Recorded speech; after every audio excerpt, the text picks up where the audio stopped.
जय हिंद दोस्तों। एक बार फिर से स्वागत है आपका। दोस्तों, हमने एंशियंट हिस्ट्री कंप्लीट कर ली है। आप हमारी प्लेलिस्ट जाके चेक कर सकते हो। बिल्कुल सीक्वेंस वाइज हमने सारी की सारी वीडियो आपको प्रोवाइड करवाई है। सिंधु घाटी सभ्यता से लेके लास्ट में जो हमारे चालुक्य, पल्लव, ये चोल वंश थे, उन तक सारा कंप्लीट है हमारा। तो देखिए, उसी से रिलेटेड आज हम वो क्वेश्चन डिस्कस करेंगे जो बार बार परीक्षाओं के अंदर पूछे जाते हैं।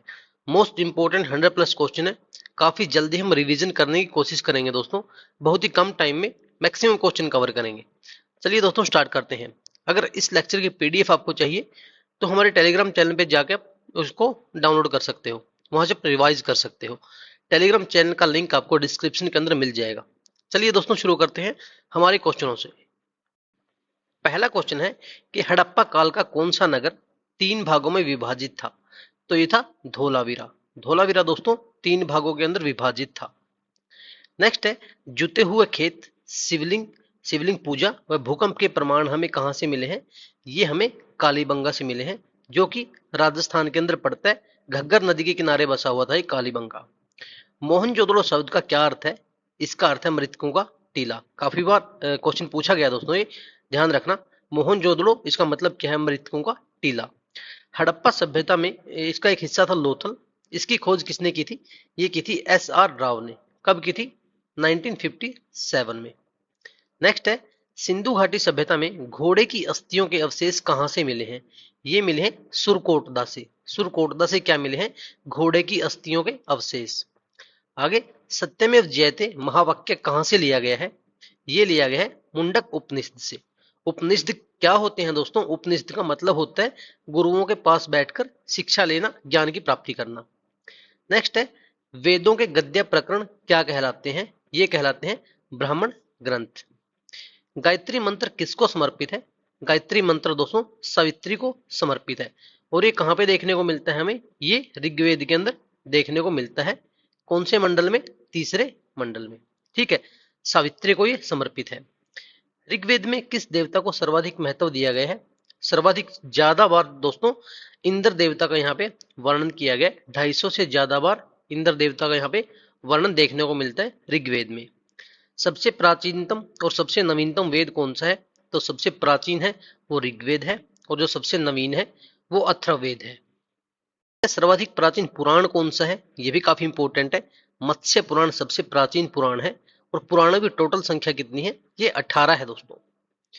नेक्स्ट है, राजा बिंबिसार के दरबार में उस प्रसिद्ध चिकित्सक का क्या नाम था जो भगवान बुद्ध के निजी चिकित्सक थे? ये थे जीवक। ध्यान रखना, जीवक जो थे वो राजा बिंबिसार के दरबार में रहते थे, वहां के वो राज्य चिकित्सक थे, जिनको बाद में जब भगवान बुद्ध की तबीयत खराब थी तो बिंबिसार ने उनके इलाज के लिए उनको भेजा था। तो ये थे जीवक। ठीक है, और जो बिंबिसार थे ये किस वंश के संस्थापक हैं? ये हर्यक वंश के संस्थापक हैं। कौन से वंश के? हर्यक वंश के। आगे है, गौतम बुद्ध ने अपना पहला उपदेश कहाँ दिया था? ये दिया था सारनाथ में। अपने 5 शिष्यों को इन्होंने पहला उपदेश दिया था। कहाँ पे? सारनाथ में। गौतम बुद्ध को महापरिनिर्वाण कहाँ प्राप्त हुआ? ये कुशीनगर में। यानी इनकी मृत्यु के बारे में बात कर रहे हैं। कहाँ पे हुई थी? कुशीनगर में। त्रिपिटक किससे संबंधित है? त्रिपिटक दोस्तों बुद्धों से संबंधित है। यहाँ पे 3 पिटक थे। कौन कौन से थे वो? विनय पिटक, उसके बाद सुत पिटक, और अभिधम पिटक। ये त्रिपिटक किससे रिलेटेड है? ये दोस्तों बौद्धों से रिलेटेड है। आगे है, आगम किससे संबंधित है? आगम जैनियों से संबंधित है। आगम। महावीर स्वामी को ज्ञान की प्राप्ति के बाद किस नाम से जाना गया? उनको जिन के नाम से जाना गया था। जिन। बोध गया एक महत्वपूर्ण बौद्ध तीर्थ केंद्र क्यों था? क्यों है? क्योंकि गौतम बुद्ध को यहाँ ज्ञान की प्राप्ति हुई थी। कहाँ पे? बोध गया में। बोधि वृक्ष उसको बोला गया था, जहाँ पे जिस वृक्ष के नीचे बैठ के उनको ज्ञान की प्राप्ति हुई थी। केवल्य का क्या अर्थ है? केवल्य का अर्थ है संपूर्ण ज्ञान की प्राप्ति। इच्छाओं पर विजय प्राप्त करके संपूर्ण ज्ञान की प्राप्ति। और जैन धर्म के जो लोग होते थे उन्हीं वही से यूज करते थे केवल्य वर्ड को।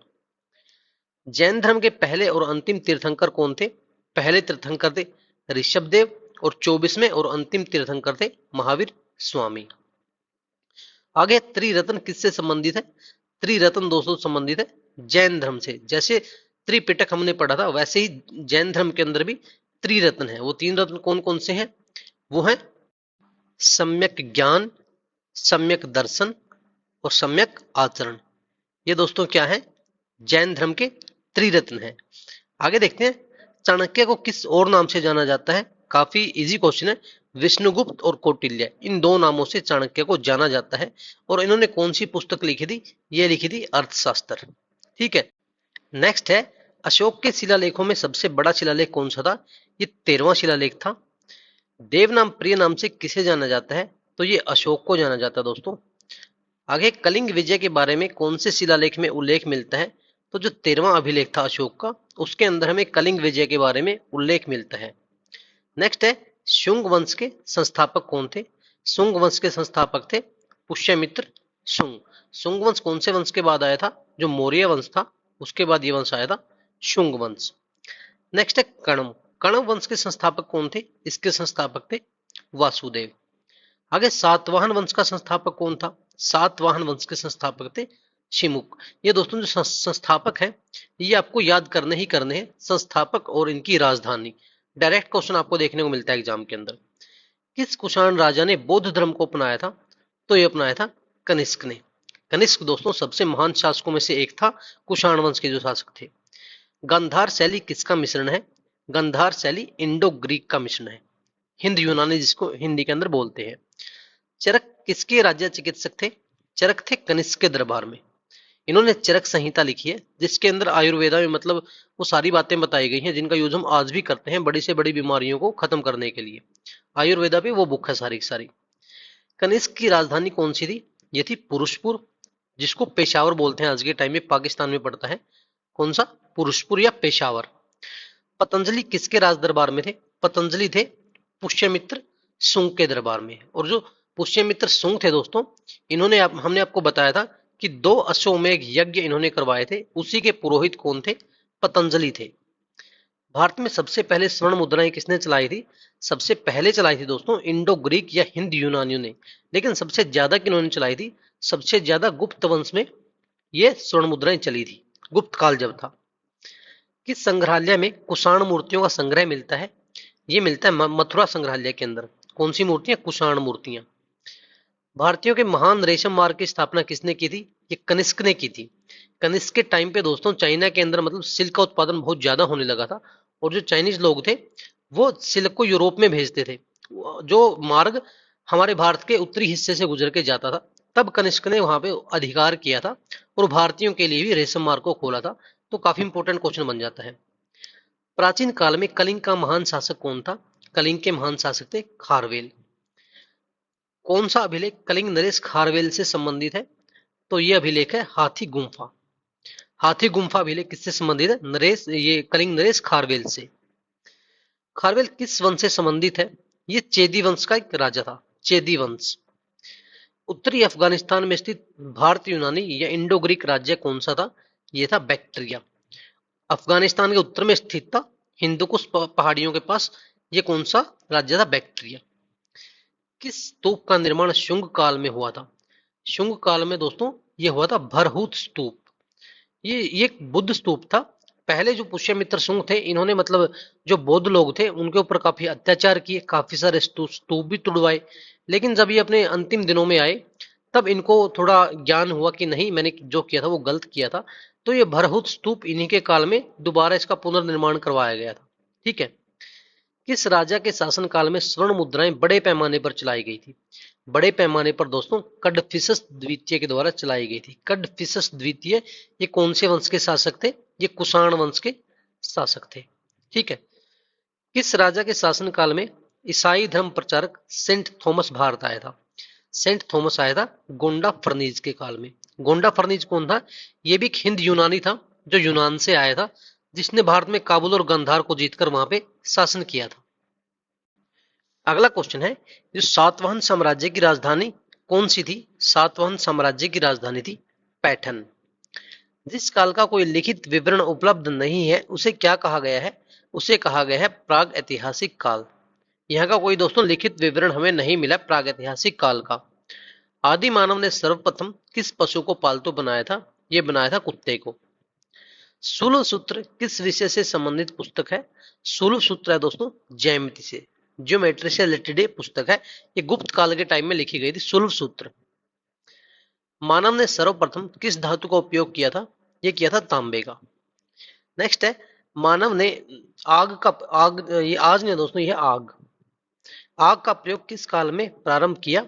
ये किया नवपाषाण काल में। इसी काल में पहिए का भी आविष्कार हुआ था, नवपाषाण काल में। सिंधु घाटी सभ्यता की खोज किसने की थी? दयाराम साहनी। काफी इजी और इंपॉर्टेंट क्वेश्चन है। सिंधु घाटी सभ्यता मानव इतिहास के किस काल से संबंधित है? ये आद्य ऐतिहासिक काल से संबंधित है, सिंधु घाटी सभ्यता। हड़प्पा के स्थलों में कांस्य नर्तकी की मूर्ति कहां से प्राप्त हुई है?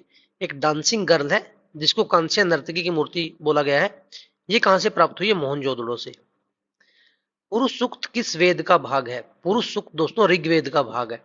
पुरुष सूक्त के अंदर मेनली 4 वर्ण, इनका जो 4 वर्ण थे हमारे, जैसे ब्राह्मण, क्षत्रिय, वैश्य और शूद्र, इनका वर्णन यहाँ पे किया गया पुरुष सूक्त के अंदर, और ये ऋग्वेद का भाग है। गौतम बुद्ध के निर्वाण को कौन सा चित्र बताता है? ये बताता है बोधि वृक्ष। उपनिषद पुस्तक है किससे रिलेटेड? दर्शन से रिलेटेड, यानी कि फिलोसफी से रिलेटेड ये पुस्तक है उपनिषद। मगध की प्रथम राजधानी कौन सी थी? ये थी राजगिरी, या इसको गिरिब्रज भी बोल देते हैं। किस शासक द्वारा सर्वप्रथम पाटलिपुत्र को राजधानी के रूप में चयन किया गया था? ये थे उदयन। उदयन दोस्तों कौन से वंश से थे? ये हर एक वंश से थे, जिसको हम पितृहंता वंश भी बोलते हैं, क्योंकि इसमें जो 2 राजा थे, अजातशत्रु और उदयन, इन्होंने अपने पिता की हत्या करके ही गद्दी को हासिल किया था। आगे है 16 महाजनपदों की सूची कहाँ उपलब्ध है? यह है अंगुत्तर निकाय में। अंगुत्तर निकाय एक बौद्ध ग्रंथ है दोस्तों, अंगुत्तर निकाय। साथ के साथ एक है हमारे पास भगवती सूत्र, ये एक जैन ग्रंथ है भगवती सूत्र। यहाँ पे भी 16 महान जनपदों के बारे में वर्णन किया गया है। किस वेद में जादू, माया और वशीकरण का वर्णन है? यह है अथर्ववेद में, जो कि सबसे नया वेद है। इसमें क्या डिस्कस किया गया? जादू के बारे में, माया, वशीकरण, तंत्र मंत्र अथर्ववेद में डिस्कस किए गए हैं। वैदिक युग में यव किसे कहा जाता था? यव बोलते थे जौ को। ये काफी बार पूछा गया क्वेश्चन दोस्तों कि यव किसे कहा जाता था? जौ को। सिकंदर किस राजा का समकालीन था? यानी सिकंदर जब भारत में आया तब किसका शासन चल रहा था? तब धनानंद का शासन चल रहा था, जो कि नंद वंश के शासक थे, जिनको आगे चलकर चंद्रगुप्त मौर्य और चाणक्य ने मिलकर हराया था। ठीक है। बौद्ध धर्म ने समाज के किन वर्गों पर महत्वपूर्ण प्रभाव डाला था? ये थे महिला और शूद्र। गौतम बुद्ध के गृह त्याग का प्रतीक क्या है? इनके गृह त्याग का प्रतीक है घोड़ा। और अगर इनके घोड़े का नाम पूछा जाए दोस्तों, उसके घोड़े का नाम क्या था? कंटक। काफी इंपॉर्टेंट क्वेश्चन है। नेक्स्ट है दोस्तों, किस विदेशी यात्री ने भारत का दौरा सबसे पहले किया था? ये थे मेगास्थनीज। मेगास्थनीज किसके शासनकाल में भारत आए थे? ये चंद्रगुप्त मौर्य के काल में भारत आए थे। जो सिकंदर थे उनके सेनापति का नाम था सेल्यूकस निकेटर, और उस सेल्यूकस निकेटर के ही राजदूत थे, जिन सेल्यूकस निकेटर ने ही इन्हें भारत भेजा था चंद्रगुप्त मौर्य के दरबार में। आगे है आधुनिक देवनागरी लिपि जो है उसका प्राचीनतम रूप कौन सा है? वह ब्राह्मी लिपि। शून्य की खोज किसने की थी? शून्य की खोज की थी आर्यभट्ट ने। आर्यभट्ट दोस्तों गुप्त काल के टाइम पे हुआ करते थे, काफी बड़े विद्वान थे। ये अकेले मैथमेटिशियन नहीं थे, ये खगोलविद भी थे। इन्होंने काफी सारे एल्जेब्रिक फॉर्मूले भी दिए हैं। इन्होंने ट्रिग्नोमेट्री के बारे में बताया है। इन्होंने सूर्य ग्रहण, चंद्र ग्रहण क्यों लगते थे उसी टाइम पे पहले ही बता दिया था। टाइम एंड डिस्टेंस के बारे में इन्होंने पहले ही बता दिया था। पृथ्वी अपनी धुरी पे घूमती है, ये बात इन्होंने पहले ही बता दी थी। ग्रहों की दिशा के बारे में बता दिया था। मतलब काफी बड़े ये विद्वान थे। हमने जो गुप्त काल की वीडियो थी उसके अंदर सारी बातें डिस्कस की हैं कि कौन कौन से उस टाइम पे महाविद्वान रहे थे। मतलब इसीलिए क्यों, मतलब वहां पे उस टाइम को हम स्वर्ण काल बोलते थे। बहुत बड़े बड़े विद्वान उस टाइम पे रहे थे। नेक्स्ट है, मानव द्वारा सर्वप्रथम प्रयुक्त अनाज कौन सा था? ये थे जौ और गेहूं। हितोपदेश के लेखक कौन है? हितोपदेश के लेखक है नारायण पंडित। कुछ रचनाएं थी दोस्तों, कुछ क्या काफी सारी रचनाएं हैं जो प्राचीन काल में हुई हैं। नेक्स्ट वीडियो हम उन्हीं के ऊपर लेके आएंगे कि कौन कौन सी प्राचीन रचनाएं हुई हैं जिनके कवि या लेखक हमसे पूछे जाते हैं। एग्जाम में डायरेक्ट क्वेश्चन वहां से आ जाता है। अगर वीडियो दोस्तों आपको जरा सी भी यूजफुल लग रही है तो प्लीज चैनल को सब्सक्राइब करके वीडियो को लाइक कर दीजिए, जिससे हमें थोड़ा सा और प्रोत्साहन मिले और हम मतलब ज्यादा से ज्यादा और बढ़िया से बढ़िया कंटेंट आपके लिए डिलीवर कर सके। नेक्स्ट है, नाट्य शास्त्र की रचना किसने की थी? ये की थी भरत मुनि ने। भीमबेटका किसके लिए प्रसिद्ध है? दोस्तों भीमबेटका में गुफाएं हैं, गुफाओं के अंदर शैल चित्र हैं जो उस टाइम के समाज को दर्शाते हैं। ठीक है। काफी अच्छे चित्र वहां पे दर्शाए गए हैं भीमबेटका। तो गुफाओं के शैल चित्र के लिए भीमबेटका प्रसिद्ध है। विक्रम संवत कब प्रारंभ हुआ था? ये 58 ईस्वी पूर्व में प्रारंभ हुआ था, 58 ईस्वी पूर्व। अंकोरवाट कहाँ स्थित है? अंकोरवाट कंबोडिया में स्थित है। ये मंदिर है दोस्तों, काफी भव्य मंदिर है ये अंकोरवाट, ये कंबोडिया के अंदर है। मालती माधव के लेखक कौन थे? मालती माधव के लेखक थे भवभूति। नेक्स्ट है, प्राचीन नगर तक्षशिला किन दो नदियों के बीच स्थित था? यह स्थित था सिंधु व झेलम नदी के बीच। प्रसिद्ध पशुपति की मोहर कहां से मिली है? पशुपति की मोहर मिली है मोहनजोदड़ो से। भगवान शिव को ही पहले पशुपति के रूप में जाना जाता था। सबसे प्राचीनतम रूप शिव जी का क्या है? वो पशुपतिनाथ है। ऋग्वैदिक आर्य किसकी पूजा करते थे? ऋग्वैदिक आर्य दोस्तों प्रकृति की पूजा करते थे। नेक्स्ट है, ऋग्वेद का नवा मंडल किस देवता को समर्पित है? जो नौवां मंडल है वो सोम देवता को समर्पित है। उत्तर वैदिक काल में इंद्र का स्थान किस देवता ने ले लिया था?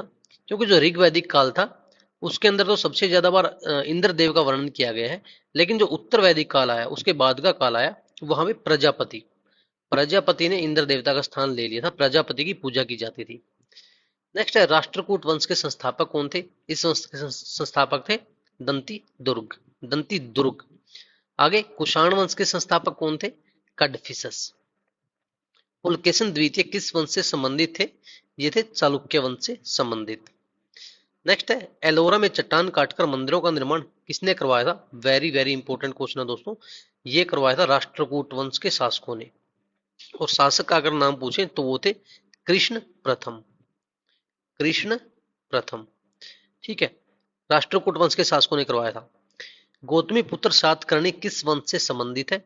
ये सातवाहन वंश से संबंधित है। हरेक वंश की स्थापना किसने की थी? जो हमने पहले डिस्कस किया, जिसके दरबार में एक राजवैद्य रहते थे जिनका नाम जीवक था, वो थे बिंबिसार, हरेक वंश के संस्थापक। शिशुनाग वंश की स्थापना किसने की थी? ये की थी नाग दशक ने। अगला क्वेश्चन है दोस्तों, नंद वंश की स्थापना किसने की थी? नंद वंश की स्थापना की थी महापद्मानंद ने। शुंग वंश के संस्थापक कौन थे? ये पुष्यमित्र शुंग थे, एक ब्राह्मण वंश था। कर्ण वंश की स्थापना किसने की थी? वासुदेव ने। सारे संस्थापक दोस्तों काफी इंपॉर्टेंट है, सबको याद करना है। चोल साम्राज्य का संस्थापक किसे माना जाता है? विजयालय को। अजंता की गुफाओं का निर्माण किस वंश के शासकों द्वारा करवाया गया था? यह राष्ट्रकूट वंश के शासकों के द्वारा करवाया गया था अजंता की गुफाओं का निर्माण। पंचतंत्र की रचना किसने की? वेरी इंपॉर्टेंट, विष्णु शर्मा ने दोस्तों पंचतंत्र की रचना की थी। इसकी ये जो बुक है दोस्तों, इसकी 15 इंडियन लैंग्वेज और 40 से ज्यादा फॉरेन लैंग्वेज के अंदर ये ट्रांसलेट हो चुकी है। आप सोच सकते हो कितनी फेमस ये बुक रही है, पंचतंत्र। आगे है अभिज्ञान शकुंतलम, ये किसकी रचना है? ये भी काफी इंपॉर्टेंट क्वेश्चन है। ये कालिदास की रचना है। कालिदास ने 40 से ज्यादा रचनाएं की थी उस टाइम पे। ये चंद्रगुप्त द्वितीय के दरबार में नवरत्न में से एक थे कालिदास, तो इन्होंने 40 से ज्यादा रचनाएं की थी। उनमें से ही एक है जो काफी फेमस है, अभिज्ञानम शकुंतलम। इसका भी काफी सारी भाषाओं के अंदर ट्रांसलेशन हो चुका है आज के टाइम में। भारत का नेपोलियन किसे कहा जाता है? ये समुद्रगुप्त को बोलते हैं। ये गुप्त शासक थे। क्यों बोलते हैं नेपोलियन? क्योंकि इन्होंने उत्तर से लेकर दक्षिण तक काफी सारे राज्यों के ऊपर अधिकार कर लिया था। जैसे नेपोलियन की नीति थी कि वो अपने साम्राज्य को बहुत ज्यादा बढ़ाना चाहता था, इसी तरीके की नीति इनकी भी थी। उत्तर में 9 से लेकर 10 राज्य और जो दक्षिण के थे 12 राज्यों को इन्होंने अपने अंदर मिला लिया था जीत कर। नेक्स्ट है, नालंदा विश्वविद्यालय की स्थापना किसने की थी? नालंदा विश्वविद्यालय की स्थापना भी गुप्त शासक थे, कुमारगुप्त, इन्होंने की थी। किसके दरबार में नवरत्न रहते थे उस टाइम पे? ये रहते थे चंद्रगुप्त द्वितीय के दरबार में नवरत्न। नेक्स्ट है, समुद्रगुप्त के दरबारी कवि का नाम क्या था? समुद्रगुप्त के दरबारी कवि का नाम था हरिसेन। महाबलीपुरम के रथ मंदिरों का निर्माण किसने करवाया था? काफी बार पूछा गया क्वेश्चन है दोस्तों। ये करवाया था नरसिंह वर्मन प्रथम ने, महाबलीपुरम के रथ मंदिरों का निर्माण। और ये किस वंश के राजा थे? ये थे पल्लव वंश के। ठीक है दोस्तों, पल्लव वंश। तो हमने 100+ क्वेश्चन डिस्कस किए हैं इस वीडियो के अंदर, काफी इंपॉर्टेंट है जो हमारे लिए। तो आप पीडीएफ टेलीग्राम से जाके डाउनलोड कर सकते हैं, क्वेश्चन को रिवाइज कर सकते हैं। अगर आपने पहले वाली वीडियो देख रखी है तो ये क्वेश्चन आपके लिए कुछ भी नहीं है, बिल्कुल आसानी से आप इनके आंसर दे दिए होंगे आपने। अगर आपने नहीं देखी है तो पहले जाके वो वीडियोस देखिए क्योंकि सीक्वेंस के अंदर पढ़ने का बहुत फायदा होता है दोस्तों। जितना सीक्वेंस के अंदर आप क्रोनोलॉजिकल वे में पढ़ोगे चीजें आपको उतनी ज्यादा याद रहेंगी। चलिए दोस्तों, मिलते हैं अगली वीडियो में, जुड़े रहिए। Thank you very much.